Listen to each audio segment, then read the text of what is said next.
नमस्कार दोस्तों, स्वागत है आपका गुडविल चैनल पर। रामायण, महाभारत और पौराणिक युद्ध के बारे में काफी असुर के चमत्कारिक युद्ध के प्रयोग है। महाभारत के युद्ध में सिर्फ भारत के ही नहीं बल्कि विदेशी योद्धा भी शामिल हुए थे। एक ओर जहां यवन देश की सेना ने युद्ध में भाग लिया था, वहीं दूसरी ओर ग्रीक, रोमन, अमेरिका, मैसेडोनियन आदि योद्धाओं के लड़ाई में शामिल होने का प्रसंग आता है। इस आधार पर यह माना जाता है कि महाभारत विश्व का प्रथम विश्व युद्ध था। रामायण और महाभारत में 1000 से ज्यादा शस्त्र उपयोग किए गए थे और यह सभी शस्त्र अपने आप में बेहद विनाशकारी और घातक थे। विज्ञान की बात करें तो ये शस्त्र आज के परमाणु शस्त्रों से भी लाखों गुना ताकतवर थे। आज के दुनिया भर साइंटिस्ट इसे बना नहीं सकते, न ही इसकी कल्पना कर सकते हैं।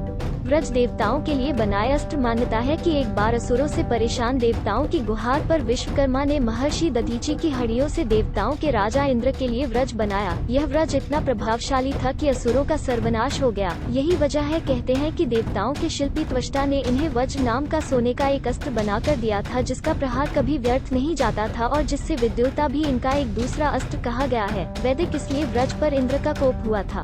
वासवी शक्ति। इस शस्त्र को पहली बार रामायण में लक्ष्मण के खिलाफ इंद्रजीत द्वारा इस्तेमाल किया गया था और महाभारत में घटोत्कच को मारने के लिए इसे कर्ण द्वारा इस्तेमाल किया गया था। इस शक्ति के साथ सबसे महत्वपूर्ण बात ये थी कि इस शक्ति का प्रयोग सिर्फ एक बार ही किया जा सकता था। वासवी शक्ति अस्त्र देवराज इंद्र का अस्त्र था। इसे अमोघ अस्त्र भी कहा जाता है। यह महाविनाशकारी अस्त्र इंद्र के पास था। कर्ण को यह अस्त्र इंद्र ने कवच कुंडल के एवज में दिया था। वासवी शक्ति अस्त्र भी अन्य महाविनाशकारी अस्त्रों के समान ही था तथा इसका सिर्फ एक बार ही प्रयोग हो सकता था, जिसे एक बार दानवीर कर्ण ने अपने शत्रु अर्जुन के वध के लिए इंद्र से मांगा था। इसकी यह विशेषता था कि यदि इसे एक बार अपने शत्रु पर छोड़ दिया जाए तो उसे कोई भी उसकी मृत्यु से नहीं बचा सकता था। परंतु कर्ण को वासवी शक्ति अस्त्र का प्रयोग न चाहते हुए भी अपने मित्र दुर्योधन के कहने पर अति शक्तिशाली योद्धा घटोत्कच पर करना पड़ा। क्योंकि भगवान श्री कृष्ण के आंखों से कोई बच नहीं सका, इसका तोड़ अर्जुन के पास नहीं था। वैष्णवास्त्र। वैष्णवास्त्र भगवान विष्णु से संबंधित एक अस्त्र था। किसी योद्धा ने अगर एक बार वैष्णवास्त्र का आवाहन कर इसका संधान कर दिया तो सिवाय भगवान विष्णु के अन्य कोई भी इसे निरस्त नहीं कर सकता था। इस अस्त्र को महाभारत में कर्ण ने प्रयोग किया था, जिसे स्वयं भगवान विष्णु के अवतार श्री कृष्ण ने विफल किया था। और वहित किए गए वैष्णवास्त्र के सामने कोई भी प्राणी, मनुष्य, असुर, यहाँ तक देवता या फिर देवताओं के राजा इंद्र तक टिक नहीं सकता। हर चीज जो जिंदा है वैष्णवास्त्र उसे मारने में काबिल है। वैष्णव अस्त्र के निर्माता खुद भगवान विष्णु है और इस कारण इस अस्त्र को सिर्फ भगवान विष्णु से प्राप्त किया जाता है। वैष्णव अस्त्र को शत्रु की दिशा में न चलते हुए आकाश की ओर चलाते हैं। जब वो काफी ऊंचाई पर पहुंचता है तो फिर वहां से वो अर्जुन की तरफ बड़ी तेजी से बढ़ता है। विष्णु पुराण के अनुसार महाभारत और रामायण के युद्ध में वर्णित सभी हथियारों से वैष्णवास्त्र तेज है। जब अर्जुन भगवान श्री कृष्ण से पूछते हैं कि उन्होंने ऐसा क्यों किया, तब भगवान श्री कृष्ण बताते हैं, कर्ण ने छोड़ा हुआ अस्त्र कोई साधारण अस्त्र नहीं था, वो वैष्णवास्त्र था। श्री कृष्ण ने आगे उन्होंने बताया, सृष्टि का कोई भी जीवित प्राणी इस अस्त्र के प्रभाव के आगे टिक नहीं सकता। जैसे ही कर्ण द्वारा छोड़ा वैष्णवास्त्र भगवान श्री कृष्ण से टकराता है, वो फूलों की माला, वैजंती माला में परावर्तित हो जाता है। वैष्णवास्त्र और नागा अस्त्र की इसकी काट अर्जुन पास नहीं थी। रामायण के समय वैष्णवास्त्र भगवान राम और इंद्रजीत को पता था। महाभारत युद्ध के समय ये अस्त्र श्री कृष्ण, परशुराम, भागदत्त, श्री कृष्ण पुत्र प्रद्युम्न और महारथी कर्ण को पता था।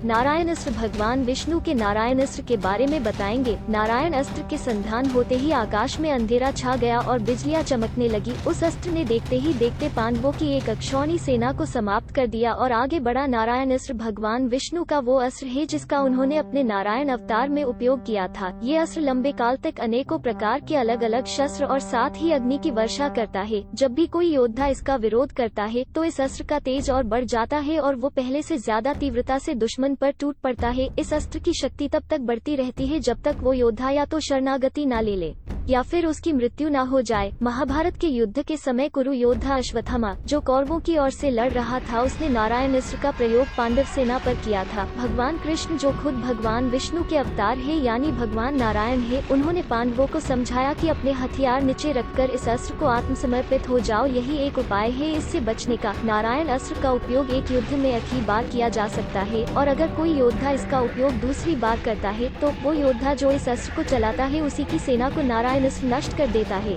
कुरुक्षेत्र युद्ध के दौरान जब अश्वत्थामा ने इस अस्त्र को चलाया तब आसमान में 11 रुद्र और चक्र, गदा, त्रिशूल ऐसे लाखों प्रकार के शस्त्र भी प्रकट हुए थे। पांडव सेना के जिस भी वीर ने प्रतिकार करने की कोशिश की वो नष्ट हो गया। तब भगवान कृष्ण ने पांडव सेना को नारायण अस्त्र के आगे समर्पण करने को कहा। भगवान कृष्ण की बात मानकर सभी ने ऐसा किया भी, पर भीम ऐसा करना कायरता समझते थे। भीम ने मना कर दिया। उसमें क्षत्रिय घुस गया और वो नारायण अस्त्र का सामना करने बढ़ा। तब कृष्ण दौड़े और रथ पर चढ़े भीम को नीचे खींच लिया और उसे निहत्था भी कर दिया। इतने में भीम का रथ अश्वों समेत भस्म हो गया। नियमों के अनुसार अगर कोई सेना समर्पण कर देती है तो वो युद्ध का अंत होता था।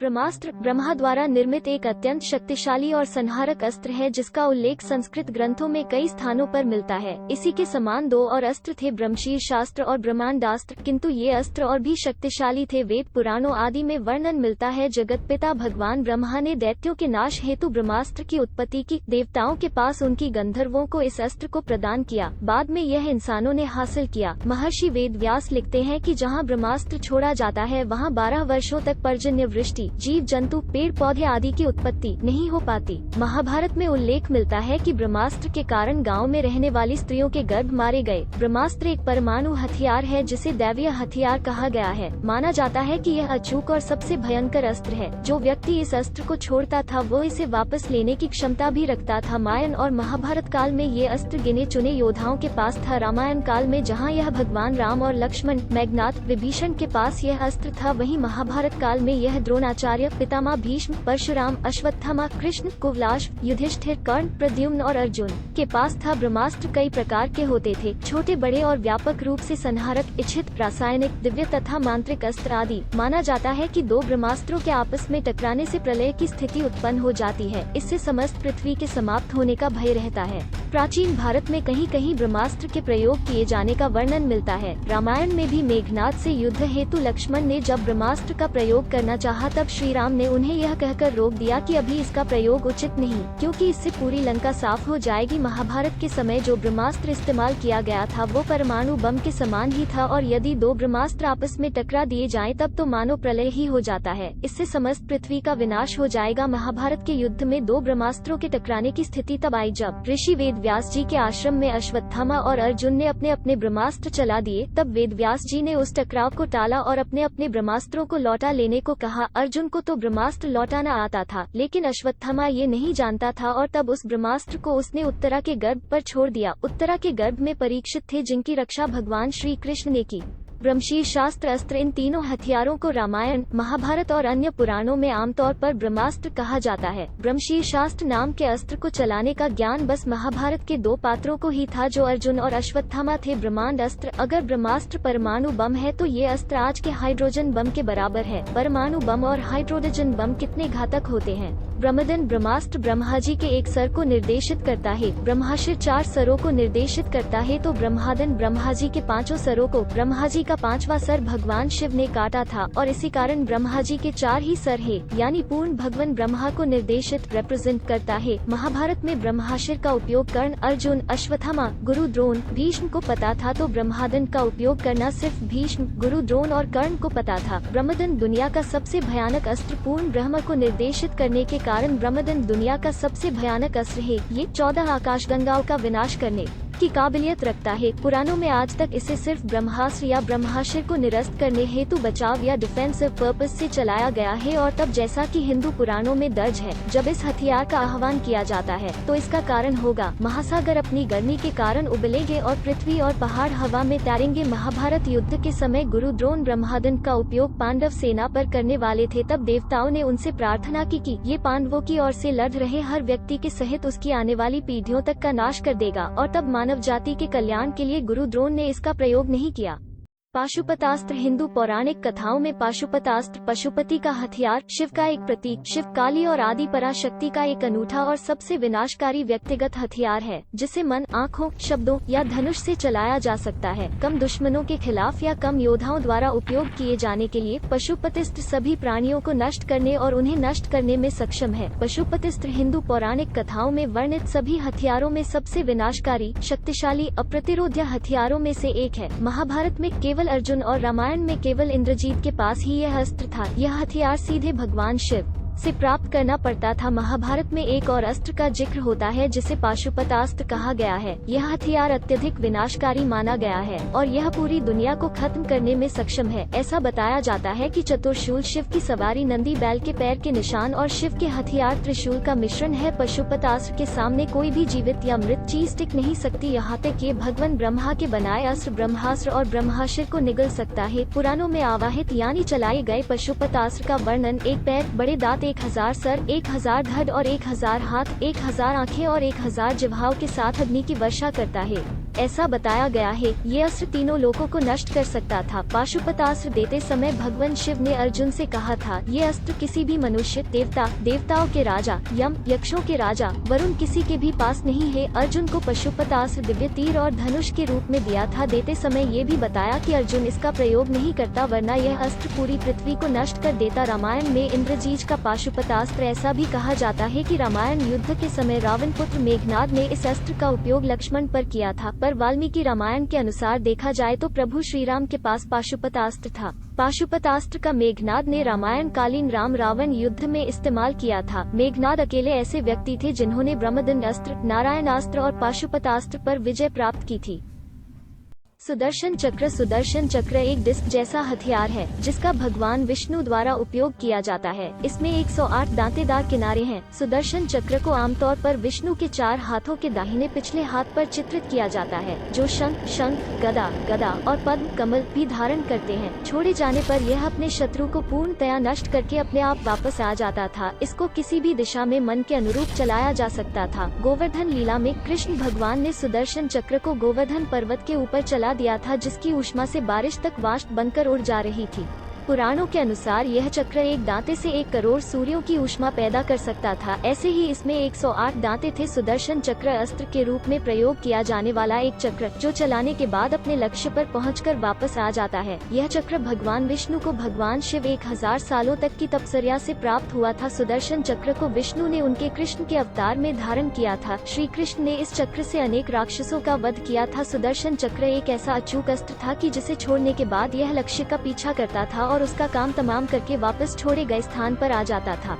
चक्र को विष्णु की तर्जनी अंगुली में घूमते हुए बताया जाता है। सबसे पहले यह चक्र उन्हीं के पास था। सिर्फ देवताओं के पास ही चक्र होते थे। चक्र सिर्फ उस मानव को ही प्राप्त होता था जिसे देवता लोग नियुक्त करते थे। भगवान शिव ने इसे श्री विष्णु को सौंप दिया था। जरूरत पड़ने पर श्री विष्णु ने इसे देवी पार्वती को प्रदान कर दिया। भगवान श्री कृष्ण के पास यह देवी की कृपा से आया। एक मान्यता है कि भगवान कृष्ण को यह सुदर्शन चक्र परशुराम से मिला था। भगवान श्री कृष्ण के पास यह देवी की कृपा से आया। एक मान्यता है कि भगवान कृष्ण को यह सुदर्शन चक्र परशुराम से मिला था। बाकी अस्त्र तपस्या करके मिल सकते थे, लेकिन सुदर्शन चक्र को भगवान कृष्ण ही चलाना और रोकना जानते थे। यह चक्र कभी भी नष्ट नहीं होता है। इस शस्त्र में अपार ऊर्जा है। सुदर्शन चक्र शत्रु पर गिरा नहीं जाता, यह प्रहार करने वाले की इच्छा शक्ति से भेजा जाता है। इस चक्र जिसके भी पास होता था उसे बस इच्छा करनी होती थी और यह चक्र उसकी इच्छा को पूरा करके ही वापस आता था। यह चक्र किसी भी चीज को खत्म करने की क्षमता रखता है। ऐसा माना जाता है कि कृष्ण जी ने गोवर्धन पर्वत को सुदर्शन चक्र की सहायता से उठाया था। श्री कृष्ण ने महाभारत के युद्ध में सुदर्शन चक्र का इस्तेमाल सूर्यास्त दिखने के लिए किया था, जिसकी मदद से जयद्रथ का वध अर्जुन द्वारा हो पाया। सुदर्शन चक्र की सनातन हिंदू धर्म में बहुत मान्यता है। जैसे वक्त, सूर्य और जिंदगी कभी रुकती नहीं है, वैसे ही इसका भी कोई अंत नहीं कर सकता। यह परम सत्य का प्रतीक है। शिव पुराण के अनुसार साक्षात आदि शक्ति का सुदर्शन चक्र में वास करती है। नारायण अस्त्र और पाशुपतास्त्र अमोघ अस्त्र हैं, लेकिन असल में इसे तब से भगवान शिव और भगवान विष्णु से प्राप्त कर सकता है। लेकिन सुदर्शन चक्र विष्णु अवतार को ही प्राप्त था। श्री कृष्णा सुदर्शन चक्र का मुकाबला को भी अस्त्र नहीं कर सकता है। इस एक अस्त्र से ही महाभारत के हर अस्त्र और योद्धा खात्मा किया जा सकता था। धर्म की स्थापना के लिए पांडव और कौरवा का युद्ध जरूरी था, नहीं तो भगवान श्री कृष्णा खुद सुदर्शन चक्र से एक ही पल में कर देते परमाणु बम से ज्यादा खतरनाक। सुदर्शन चक्र के विज्ञान को भी अत्यंत गुप्त रखा गया है। गोपनीयता इसलिए रखी गई होगी कि इस अमोघ अस्त्र की जानकारी देवताओं को छोड़ दूसरों को न लग जाए, अन्यथा अयोग्य और गैर जिम्मेदार लोगों द्वारा इसका दुरुपयोग हो सकता था।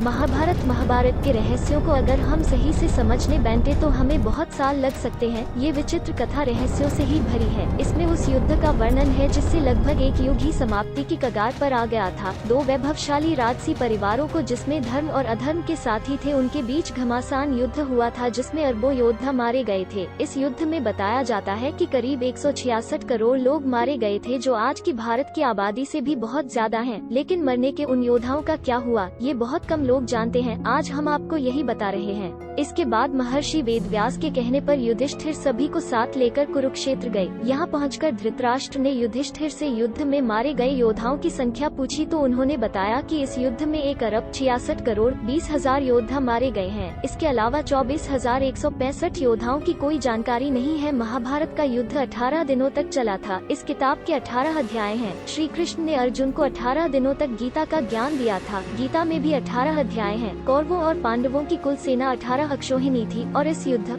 में मात्र 18 योद्धा ही जीवित बचे थे। ये 18 के आंकड़ों के पीछे का राज आज तक कोई नहीं समझ पाया है। कलयुग शुरू होने से पहले ही हमारे ऋषि मुनियों ने सारे अस्त्र और शस्त्र का सारा ज्ञान नष्ट कर किया, क्योंकि कलयुग की विनाशकारी विपरीत बुद्धि सारे संसार को खत्म कर देगी। नहीं तो आज हम ये वीडियो नहीं देख रहे होते। जय श्री राम, जय श्री कृष्ण, हर हर महादेव।